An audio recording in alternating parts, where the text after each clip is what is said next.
शाम का वक्त था। कविता के घर पर काफी चहल पहल थी। सभी सेवक भाग भाग कर घर का काम कर रहे थे। घर की सजावट तो देखने लायक थी। उसी समय कविता कॉलेज से घर आई।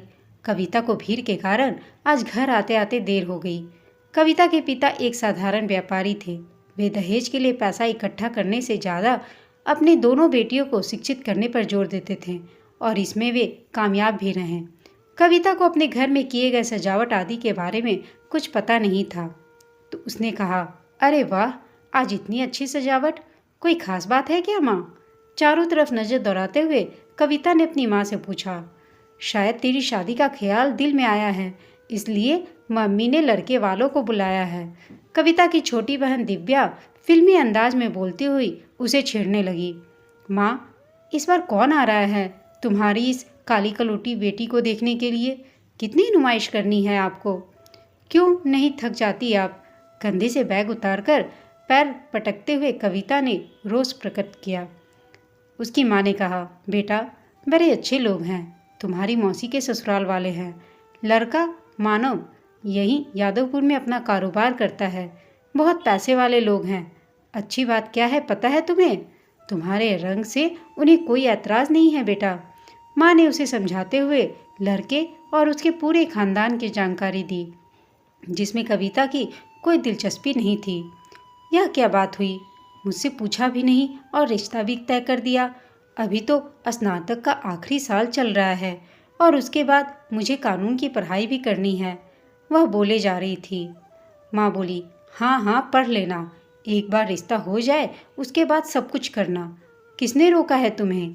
माँ ने कविता को बीच में ही टोका। और हर बार यही अच्छे और संस्कारी लोग न तुम्हारी बेटी को डार्क कॉम्प्लेक्शन का खिताब देकर चले जाते हैं। रहम करो माँ, मुझे यह सब नहीं करना। कविता पैर पटकती हुई अपने कमरे में चली गई। वहाँ बिस्तर पर उसके लिए एक सुंदर गुलाबी साड़ी रखी हुई थी। कविता ने कहा, अब क्या इसे ही पहनना होगा? कविता लगभग चिल्लाकर बोली। उसने अपने आप को आईने में देखा। लंबा कद, छरहरा बदन, पतले होठ, लेकिन सबसे ऊपर उसका सांवला रंग। उसने आईने से नजरें फेर ली।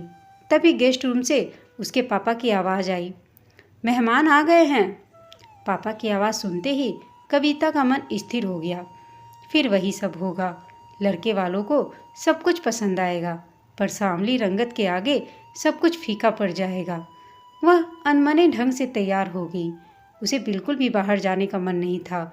उसकी खूबसूरती गुलाबी साड़ी में और निखर गई थी।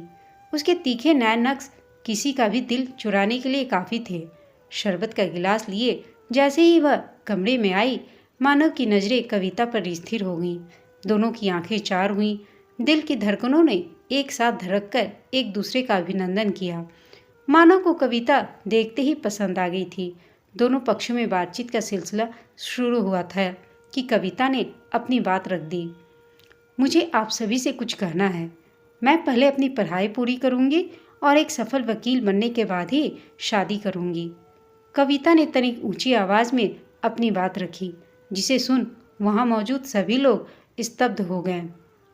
मानव के घर वाले जहाँ बड़ी मुश्किल से उसके सांवले रंग से समझौता कर लड़की के घरेलू होने की बात पर राजी होकर रिश्ता लेकर आए थे, वहीं उसका मुखर होकर बोलना एवं पढ़ाई और नौकरी वाली बात को सभी के समक्ष बेबाक होकर रखना उनसे बर्दाश्त नहीं हुआ।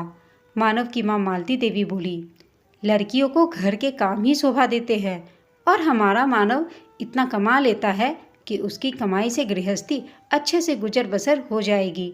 तुम्हारी नौकरी हमें, अभी उसने इतना ही कहा था, वाक्य पूरा भी नहीं हुआ था कि कविता उठ खड़ी हुई। मालती देवी का इशारा साफ था। न तो वह कविता को आगे पढ़ने की अनुमति दे रही थी और न ही एक सफल वकील बनने की इजाज़त, जो कि कविता का सपना था। ऐसे घर में शादी कर अपने सपनों को कुचलना उसे कतई मंजूर नहीं था। उसने उनकी शर्तों पर शादी करने से इनकार कर दिया और वह अपने कमरे में वापस चली गई। कविता के इस व्यवहार को मालती देवी ने अपना अपमान समझ लिया और मानव का हाथ पकड़कर खींचती हुई कमरे से बाहर निकल गई। पर मानव, उसका दिल तो वहीं कविता के पास ही छूट गया था। उसने घर पहुंचते ही कविता के मोबाइल पर मैसेज किया, प्रिय कविता, मुझे आपके सपनों के साथ कदम से कदम मिलाकर चलना है। मेरी माँ पुराने ख्यालात की है, लेकिन मेरा यकीन कीजिए कि मैं उन्हें मना लूँगा। आप बस वह कीजिए जो आपका दिल चाहता है। और हाँ, कहीं अगर मेरी ज़रूरत महसूस हो तो एक बार आवाज़ ज़रूर दें। एक बात और, मैं माँ के खिलाफ जाकर आपसे शादी कर तो सकता हूँ, पर करना नहीं चाहता। थोड़ा समय दीजिए, मैं सब कुछ ठीक कर लूँगा। यकीन मानिए, मैं बारात लेकर आपके घर ही आऊँगा। आशा है तब तक आप भी मेरा इंतज़ार करेंगी। इतना कर मैसेज करके उसने कविता के मोबाइल पर मैसेज कर दिया। आपका और सिर्फ आपका मानव।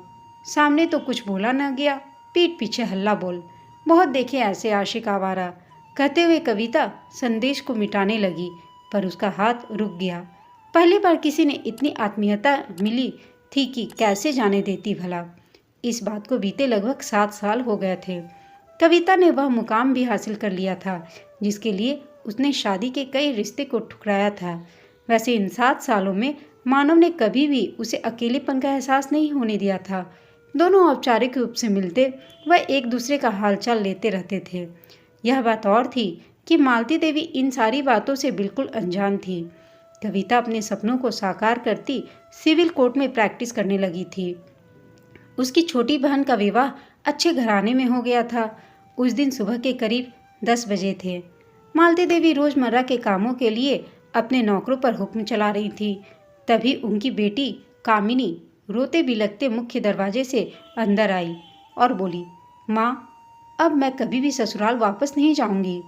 उसके चेहरे पर खून जमने से बने स्याह धब्बे साफ नजर आ रहे थे। कामिनी मानव की बड़ी बहन थी। कहने को तो शादी के 8 साल हो गए थे, लेकिन एक भी साल ऐसा नहीं गुजरा था जब कामिनी को उसके ससुराल वालों ने सताया ना हो और कामिनी रोती बिलखती घर ना आई हो। हर बार उसे समझा दिया जाता, हाथ जोड़े जाते थे और समझा बुझाकर उसे वापस ससुराल भेज दिया जाता था। लोग क्या कहेंगे, बेटी को डोली मायके से निकलती है और अर्थी ससुराल से।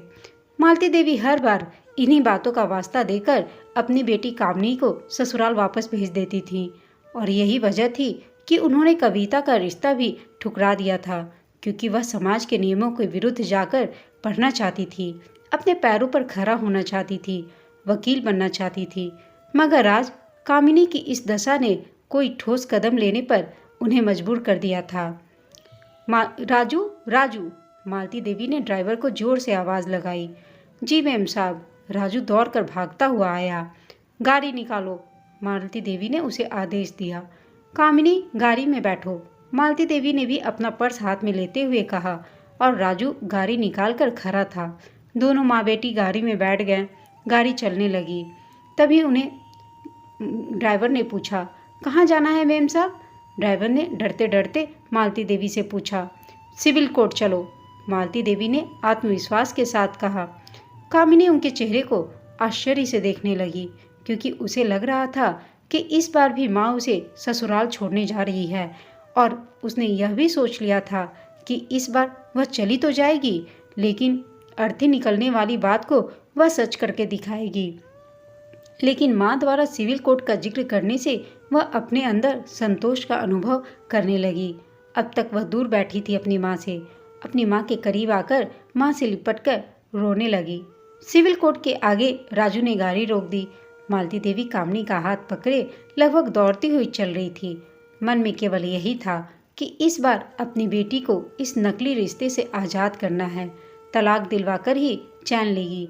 जहाँ न पति का प्यार है न सास ससुर का स्नेह, फिर क्यों बनी रहे वहाँ। उन्हें सारी बातें याद आ रही थी कि किस तरह से कामिनी को बहू न समझ बेटी समझने का वादा किया था उसके ससुराल वालों ने, लेकिन खोखले वादों के अलावा कुछ भी नहीं दिया था। मालती देवी के आंखों के आगे चलचित्र की तरह सारे दृश्य घूमने लगे थे उसके ससुराल वालों के बारे में। कामिनी का हाथ थामे सिविल कोर्ट के बड़े से दरवाजे से अंदर चली गई। वह सभी वकील अपने अपने क्लाइंट के साथ व्यस्त थे। किससे अपनी बात कहे, किसी को तो नहीं जानती थी मालती देवी वहाँ। तभी उनकी नज़र एक नेम प्लेट पर पड़ी जिस पर लिखा था कविता। नाम को दोहराया उन्होंने। यादों के मानस पटल पर धूल जम चुकी थी। उसे झाड़ा तो तस्वीर साफ हो गई। वे लगभग दौड़ती हुई उसके पास पहुंची। कविता के आगे हाथ जोड़कर खड़ी हो गई। उन्हें ऐसी स्थिति में देखकर कविता हड़बड़ा कर उठकर खड़ी हो गई। वह समझ ही नहीं पा रही थी कि मालती देवी ऐसे क्यों खड़ी है उसके सामने। कई सवाल एक साथ उसके मन में आ रहे थे। तभी उसने कहा, आप बैठ जाइए ना मैडम। कविता ने औपचारिकता निभाई। मैडम कहा उसने? लगता है मुझे नहीं पहचाना, मन ही मन सोचने लगी थी मालती देवी। मालती देवी ने पर्स से फ़ोन निकाला और नंबर डायल करने लगी। मानो तुम जहाँ कहीं भी हो यहाँ आ जाओ, पता राजू से पूछ लेना। जल्दबाजी में केवल इतना ही बोल पाई वह।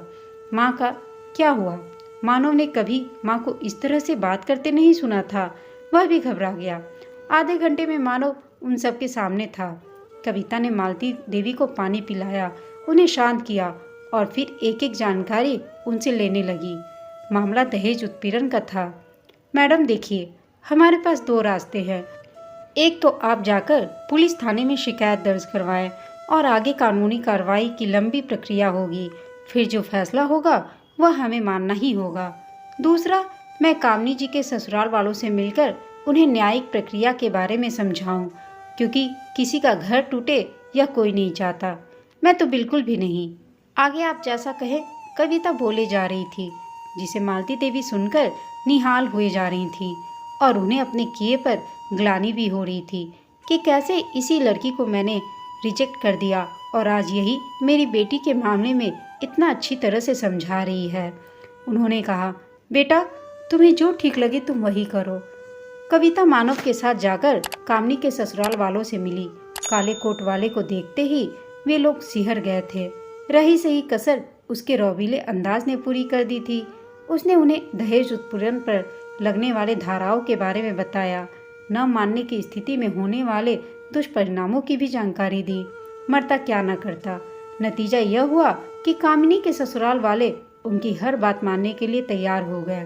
कामिनी के लिए 6 महीने का पूरा आराम, साथ ही पति द्वारा खाना बनाकर खिलाए जाने की हिदायत एवं देखभाल करने की जिम्मेदारी सास ससुर के ऊपर देकर, साथ ही दहेज में दी गई पूरी रकम को कामिनी के बैंक खाते में भेजने का आदेश देकर कविता और मानव वापस आ गए थे। कविता के जाने से उसके ससुराल वालों को डर लगने लगा कि कहीं समाज में उनकी बेइज्जती न होने लगे। यह सब देख मालती देवी की आंखों में कविता के लिए ढेर सारा प्यार उमड़ रहा था।